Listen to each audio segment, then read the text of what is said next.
Alrighty everybody, thank y'all so much for tuning on in. Today we're going to be talking about how to buy a house. I guess the impetus, driving, the inspiration for this video is I just recently bought a house and I had to go through this process. And anyway, I thought I'd share what I learned and what I wish I would have told myself, so that maybe you can learn from my mistakes and things that were frustrating to me that I wish I would have known. So the first thing you got to establish is, should you even buy a house, right? You got to have a good reason as to why you're buying. And there's plenty of good reasons why you should, and there's also bad reasons why people get into real estate. As an example, we'll start with a good reason, right?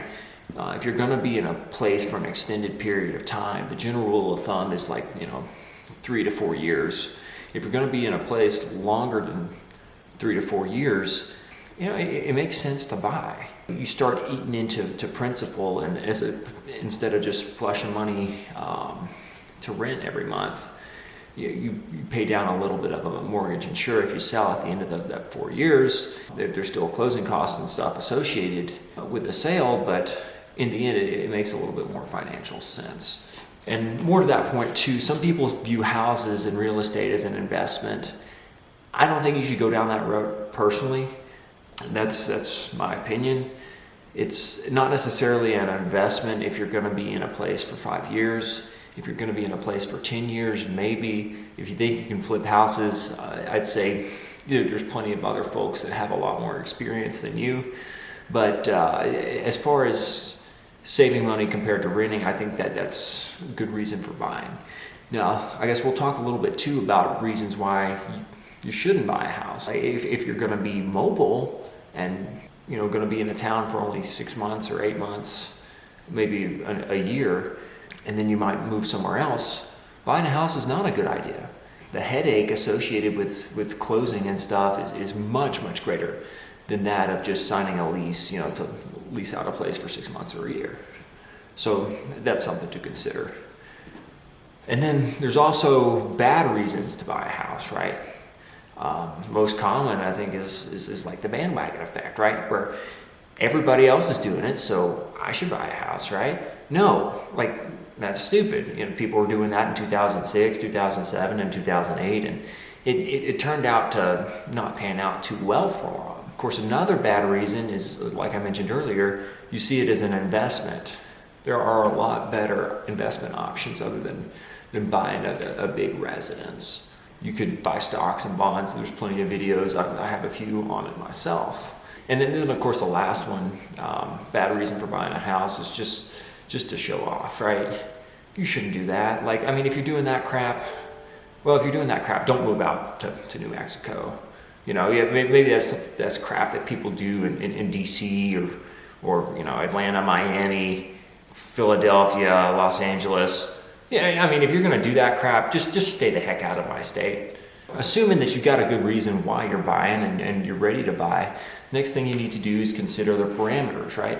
What kind of square footage are you looking for? The general size, the general location in a city. You don't want to be driving 20 minutes into work every day, or maybe you do. Maybe if you live in Los Angeles, that's a short commute. But driving 20 minutes or 30 minutes just to go to the grocery store because you live so far out, that's probably not the best option. Likewise, besides size and location, those two sort of factor into price, right? You got a certain price range. There's only so much house you can afford. That's sort of contingent on your interest rates. And more to that point too, the fourth thing you need to consider is what kind of loan you're going to get, right? Are you going to get a conventional loan? Are you going to get a VA loan if you're a veteran? Are you going to get an FHA loan if you're a first-time home buyer? Maybe you're getting a jumbo loan if you're buying a ridiculously sized house. If you're getting a jumbo loan, my personal opinion is, why are you buying a house that expensive? But hey, it's a free country, but you got to establish what kind of loan you're getting. The fifth thing you need to consider beyond that is, what's your timeline, right? How quickly do you need to be moved into a place? And if that's a few weeks, maybe that's not the most reasonable expectation. If it's a couple of months, you just need to know and be able to communicate that with your realtor and the counterparty that's selling you that house. So assuming that you've established your parameters as far as what kind of house you want to buy and what kind of loan you want, that kind of thing, third thing you need to do is get pre-approved for a loan. Now this step I think should be done prior to talking to a realtor. The reason why is if a realtor gets a call and says, hey, yeah, I need you to show me a house. It could just be somebody wanting to see a bunch of houses. They're not a serious buyer. You don't want to waste a realtor's time because they work off a commission, right? They work off of actual sales. And if they're just having their time wasted by people that aren't serious about buying houses, they'll starve to death. You don't want that. They don't want that. They really want to see that somebody is a serious buyer. And so getting pre-approved makes you a much more attractive client to a realtor if you choose to go that route. Alternatively, you could try and represent yourself as an agent. I don't recommend you doing that the first go round, but if you do, there's realtors do get that 3% commission normally. And if you can bypass that, you can save yourself and then the seller, the counterparty, a little bit of money potentially. That being said, if you don't know what you're doing and you find yourself in a situation that's not great, you're going to wish you had a realtor. But then again, if somebody's taking 3% out of a $300,000 house, I can understand why you would want to save that money. The other thing you need to know when you're getting pre-approved is you need to clean up your bank accounts and your credit score, right? Part of being approved for a loan is they'll do a credit check. So if you have any outstanding debts prior to looking to buy a house, get those paid off. Make sure your credit report is stellar. So if you have charges on a credit card that are associated with the monthly payment, go ahead, just pay off your credit card and don't use one or two cards. If you got 5 or 6 accounts open, pay them all off. It increases your credit score, and as far as someone to loan to, you'll get a more preferential rate, which means a lower monthly payment if you have less outstanding debts. So the fourth step will be contact your realtor and say, hey, I'm pre-approved. I'm looking for houses in this area at this price range with this amount of square footage. And the realtor, they do this 6 or 7 days a week, 8 to 12 hours a day if they're good at their job. They'll know, more or less what you're looking for, and they know the area, or they should. If they don't know the area, they shouldn't be a realtor. Or, you search yourself, right? There's websites, I guess Zillow is an example, that makes it really easy to dial in your parameters that you're looking for. So, as an example, you can say, I'm looking for houses in, Littleton, Colorado from $300,000 to $400,000. You're probably not going to find any because real estate there is so dang expensive. Maybe you'd have to adjust your parameters then. And you say, okay, well, I'm going to have to pay between $500,000 and $750,000 for a house in Littleton, Colorado. And I've just got to adjust my expectations. And, maybe your bubble will be bursted then, and you realize how expensive some areas are. But ultimately, when you look online and you find what you're looking for, or a set of houses that that you could envision yourself living in, the next step you need to do is actually go out and look at those houses. When you go inside and you look at 3 or 4 different houses, and you sort of get a feel. I guess you manipulate the abstraction of yourself and whoever else you'll be living there. Over 3 or 4 different places, you can kind of get a feel for what you like and what you don't like. You're only going to get so much information online, but when you go in and actually see, there you can notice small little problems that maybe you can deal with yourself, or maybe you don't want to deal with. But going to the physical site and seeing for yourself, it'll make a load of difference. So the fifth step that you want to do, once you've found a house or a few houses that you like, is put in an offer.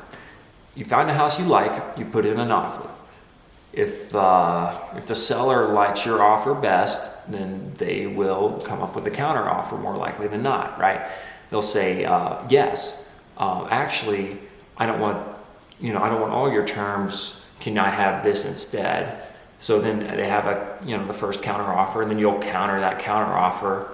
and they either accept or they counter one more time, then you accept. If you get a counteroffer though, that's a good sign. That's more or less how it goes. Eventually you'll reach an accord, not the car, an agreement.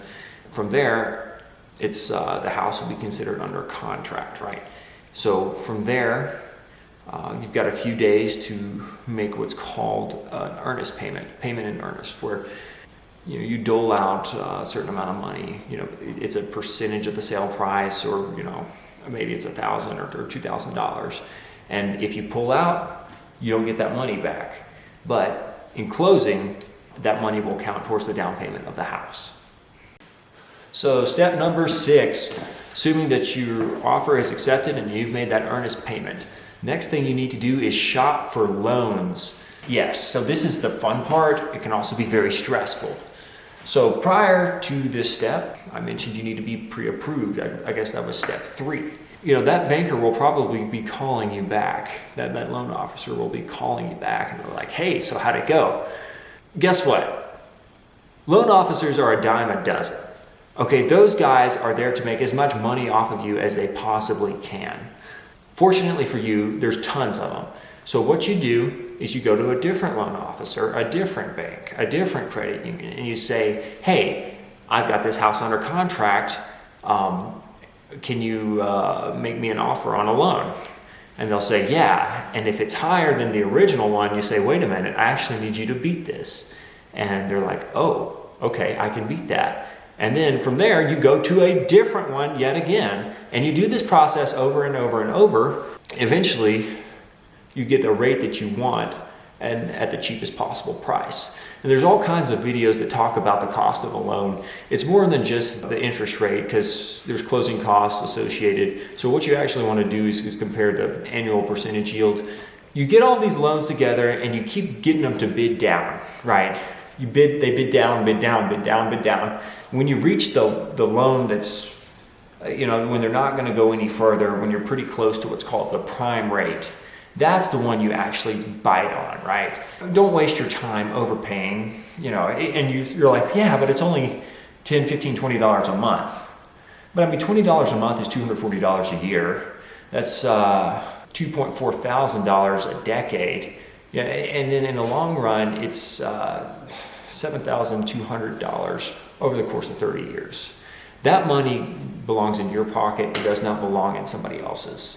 So make sure that you have the loan officers outbid each other and undercut each other. It's a free market society. They're a dime a dozen. You owe it to yourself to not overpay for a loan.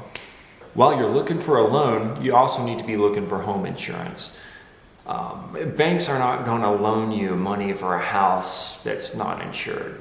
The same process applies to home insurance agencies as it does to banks and credit unions, right? You want them to bid against each other so one can give you the best rate. So get a bunch of quotes. Go to 4 or 5 different sites and say, hey, I'm interested in buying this house. I got it under contract. What will be the yearly rate? And they'll go in and they'll try to upsell you with products that you don't need. Make sure that you only get what you need, and you can compare the rates and find the best one. So as you're shopping for loans, as you're shopping for home insurance, you also need to be scheduling inspections, assuming that you put that in the contract. You shouldn't be buying a house if you don't inspect it and you don't have a professional home inspector come. And believe me, they're gonna miss something, so you need to show up for inspections yourself. You need to go in and ask the inspectors, like, is this a problem? What's the maintenance cycle on repairing a garage door? What's the maintenance cycle on refinishing granite countertops? What's the maintenance cycle on putting stucco on the outside or painting the outside, replacing a hot water heater, that kind of thing. Ask them all as many questions as you can, because you're probably going to be paying somewhere between $500 to $800 for inspections, right? And you need to get your money's worth and get all the information you can out of those guys, because they do it every day and they see stuff break down. And if they know about when stuff breaks down and how it breaks down, it's valuable knowledge that you're paying for. After inspections, what you'll need to do is come up with a list of things that need to be repaired, right? If there's a gaping hole in the wall, you say, hey, if you want this house, if you want to sell this house, fix that hole in the wall. And they'll come back and say, yeah, we can fix the hole in the wall. That's part of the finalizing process. Assuming that inspections have gone well, you've selected your loan, you've selected the house insurance agency, you've got all that finalized. One of the last steps that needs to happen is the bank itself that's doing the loan will go in and they will inspect the house and make sure that you're buying it for an appropriate value. So they'll send in an appraiser, and if you're buying it for way over what they appraise, they're not necessarily going to loan you as much money as you wanted. So appraisals will be the next to last step before closing. Typically appraisals run anywhere from $500 to $800 or $900, depending on how large the house is. And that's something that you need to consider too when you're comparing loans. How much are they going to charge you for an appraiser? I was comparing loans. Folks I went with, they were going to charge $600 for an appraisal, where another loan or another mortgage company, they were going to charge me $800. They didn't care about the extra $200, but that's $200 that I need. So of course I went with the $600 appraisal because additionally I got a lower APR, so it's just something to consider. So the final step before you get your keys is closing. Now closing is anticlimactic, we'll say. You just sign a bunch of forms, right? You're signing all this paperwork. You're signing a memorandum of understanding saying that the bank will seize your house if you foreclose and fail to pay your mortgage. You see an amortization table, so you'll know exactly how much each month is going to paying off that house. It starts out small and it gets larger and larger over the life of the loan. There's like title insurance they'll try to sell you. It's I don't know, every step of the way people are trying to upsell you products that you don't need, and you got to be vigilant to make sure you don't pay an extra $100 to $300 on stuff. But assuming you make it all the way through closing, either that day or the day after, you'll get the keys, right? You get the keys to the house. And it's nice, except now you're your own landlord and you're responsible for repairs. Congratulations. But that being said, you're not beholden to any rules. They can't raise the rent on you. You've already agreed to pay a certain amount every month for the next 10, 15, 20, or 30 years. As a result, you're not losing as much money when you're paying for housing. So that wraps up this video. I hope this has been valuable to you. If you got any questions, just leave them in the comments below. If you liked it, give it a like. If you like my content that I barely post, give me a sub, because I'm at like 22 or 23 subscriptions right now. Thanks so much for watching, and I'll catch you in the next video. If you have any questions, please ask. If you've got any suggestions, give them out as well. But over and out. I'll talk to you later.